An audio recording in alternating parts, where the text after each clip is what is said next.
6 years ago today, we gained our independence from the European Union.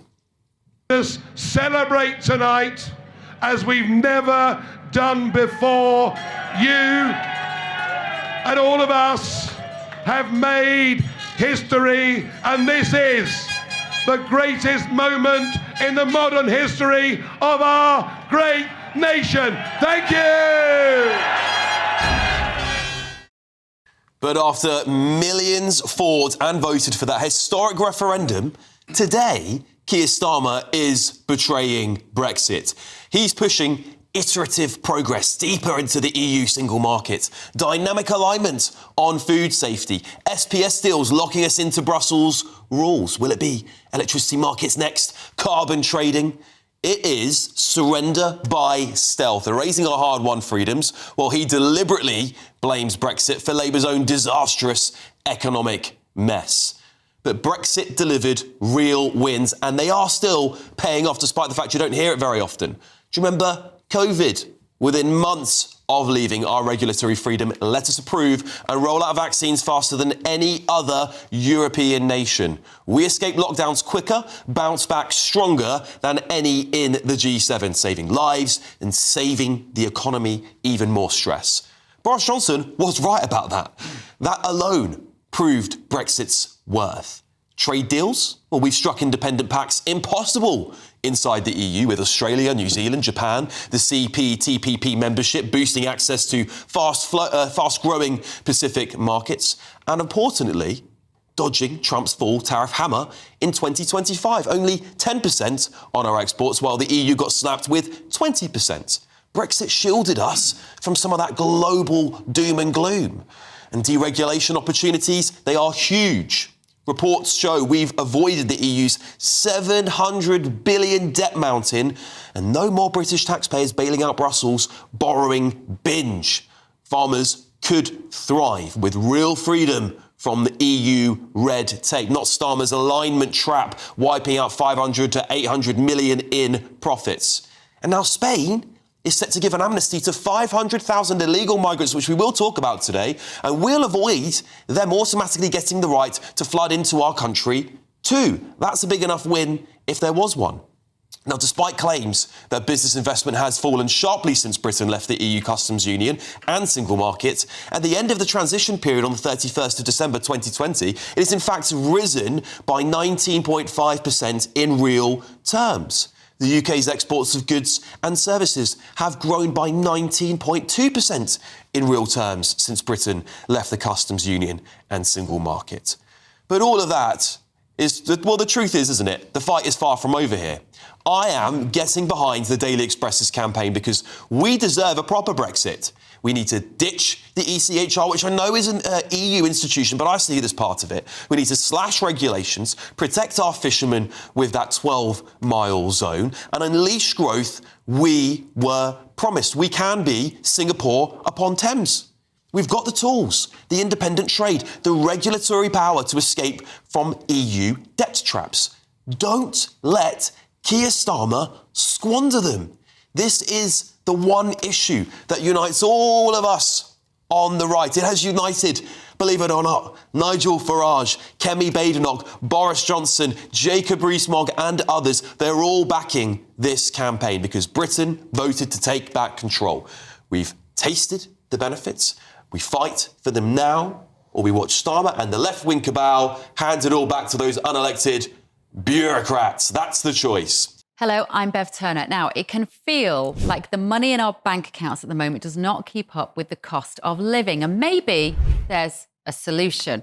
I'm here today with the CEO of TallyMoney, Cameron Parry. Cameron, what is TallyMoney?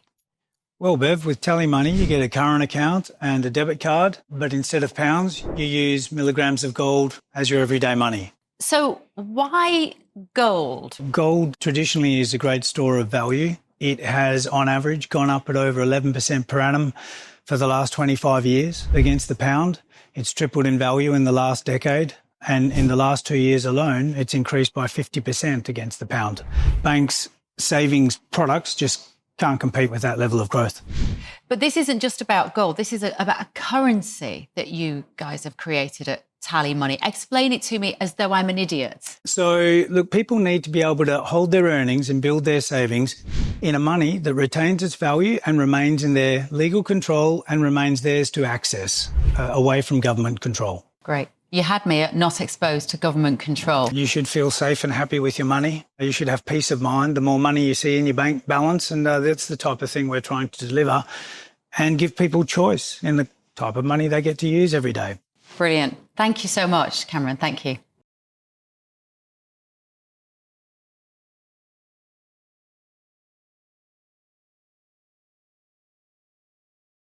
Joining me now to discuss this is Reform MP for Romford, Andrew Rosindell, who has been a staunch Brexiteer from day one.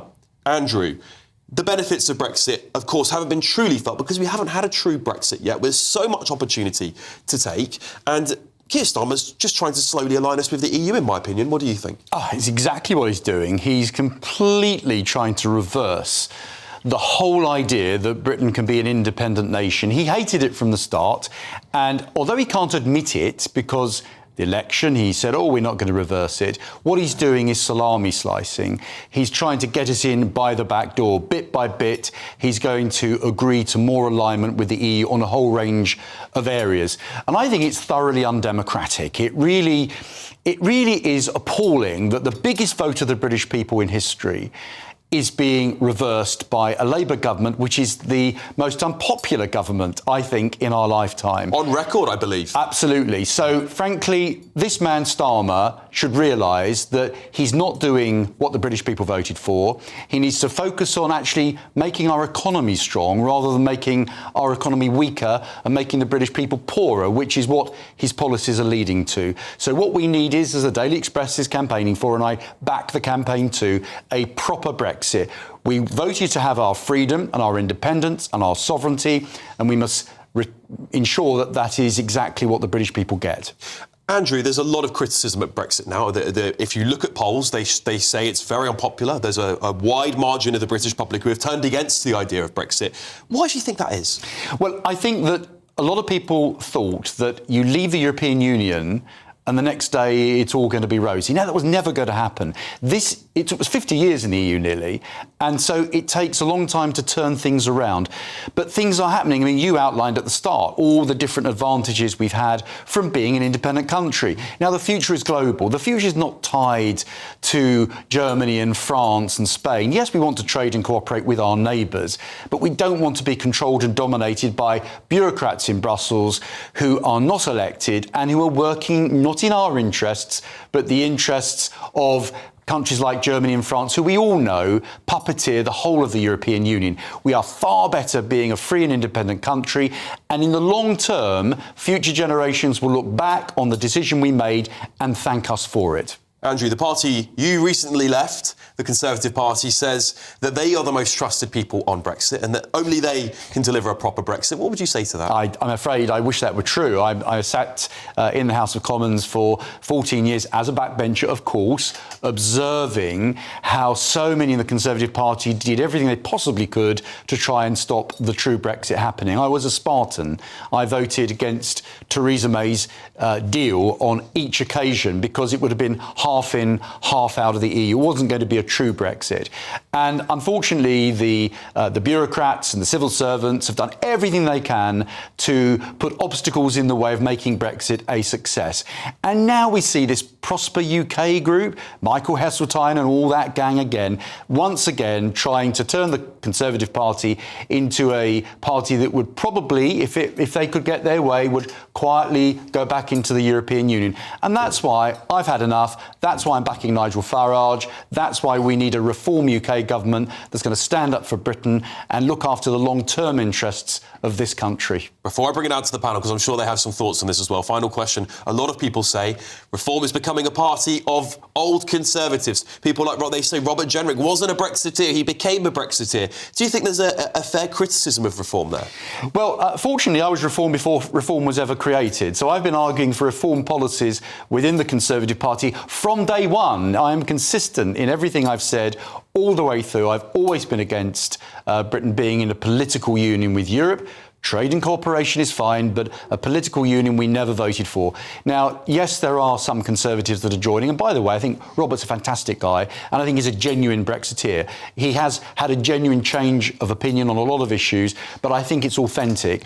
Others, I'm afraid, may be doing it for opportunistic reasons, but not Robert. He's a good guy, and he's working with Nigel to make sure we have a successful Reform UK government in 2 or 3 years' time. The sooner the better, as far as I'm concerned. All right, well, let's bring it out to my panel here. I can know Nina is ready to go. What do you make of the conversation we've been having here? I've been having such a laugh. It's so ludicrous. It really is. I mean, you quote Boris Johnson. Boris Johnson, part of this camp, the man who destroyed this country and actually destroyed. You said we took back control of our borders. He threw them wide open. The Boris wave. By the way, I do agree with you. 800,000. Okay. Yep. And he also says that because we were not part of the EU, we managed to get the COVID vaccine.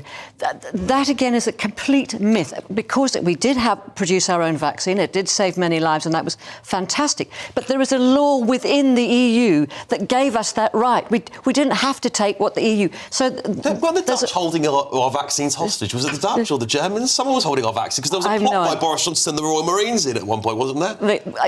But I wouldn't believe anything that Boris said. Honestly, wouldn't. The one positive thing that came out of Brexit was that we were able to make our own independent trade deal. So that means that our 10% tariff market with Trump is a positive thing. But as to the other deals, that Australia and New Zealand thing was done under the Conservatives, and that nothing of that's going to come on stream for another, 8 or 10 years, and it's 0.05% of our thing. The customs union and the single market. Keir Starmer has made it categorically clear we are not rejoining. That is not stealth. No, not by stealth. Are you sure? No, you can't do it by stealth. You have to state what you're doing. And of course, Keir Starmer would never do a U-turn, would he? Well, he may well do a U-turn, but you couldn't do that without another referendum. And you're quite right. The country has changed its mind, and particularly young people who are our future. 75% of them say, but 16 to 24-year-olds say that the Brexit vote was wrong. Peter, go on. I know you want to get in here. Go on. Well, I've got a question for Mr. Rosindell. Should you ever stand for election as a Reform candidate, how can potential Reform voters trust you? You've already shown your jump ship once before. What's to say you wouldn't do it again? I've not jumped anywhere. I've been consistent, Peter. You've jumped from the Conservative Party to the Conservative Party is no longer the Conservative Party of Margaret Thatcher that I joined. So I've been consistent throughout my entire time in politics. Just check what I've said over my 25 years as an MP, and you'll find that I haven't changed. I stand by everything I've ever said on all the key issues, and on a lot of them, like voting against the lockdowns, which are a disaster, voting against Theresa May's deal on Europe so that we can have a proper Brexit. All those things I've stood for. So actually, I was more Reform within the Conservative Party and before Reform was created. So I've been consistent. Now, not all politicians are, but the one thing I think has gone wrong with politics is that too many politicians change their minds and become chameleons, and I've never been like that. I've always stuck by what I believe in, and I think we need more politicians that are prepared to do that. And if you didn't like the direction of travel that Reform took, would you jump ship again? Look,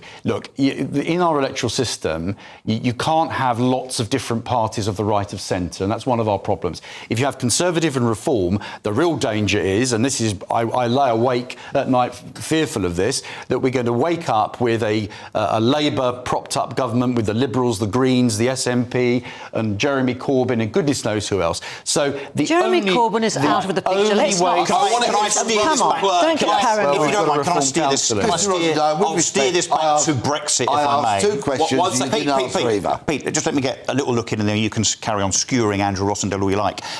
Let's talk about the Brexit thing, and particularly the economy, because of course that's what a lot of people say they are critical of Brexit over insofar as how the economy has gone. And the reality is, we don't really know, do we? We've got a lot of left-leaning economists and think tanks that say, well, actually, if we hadn't Brexited, everything would be much, much better. But then I would ask you to look at the line. Hang on, I would ask you. No, we're not, though. Because you've got the IEA, for instance, the Institute of Economic Affairs, that say completely the opposite. GDP Nina, can I direct 4%. you? Hang on. Can I direct you? Down by 4%. Let me direct We've you lost to at least Germany 2,000 and people. France. Let Russell speak. Nina, let me direct you to Germany and France, who are on their knees economically. They haven't nothing to do with us. Or Grexited That's or Frexited. We're not saying. That's nothing to do with how France. Can you can't have it both ways. You can't say that we are in a terrible position economically, which we are because of Labour, frankly. But what it's tax increases, over-regulation. It has so and then also far say that France and Germany are in a bad place for another million reason. a year. It is so. And do you know what? Just my final word. GDP has dropped I've hardly spoken so far.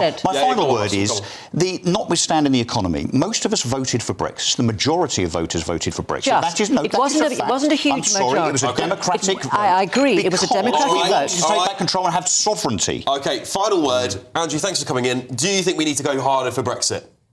To Harder win for it? it. Do we need to have another campaign to win it back? Well, the Daily Express is doing that, and we should all row behind that campaign. Oh, for heaven's And I tell sake. you what, I think that campaign will actually get huge popular support across the country because we, as a nation, have to govern ourselves. We have to make our own laws You're and be deluded. independent. The country does not agree with you.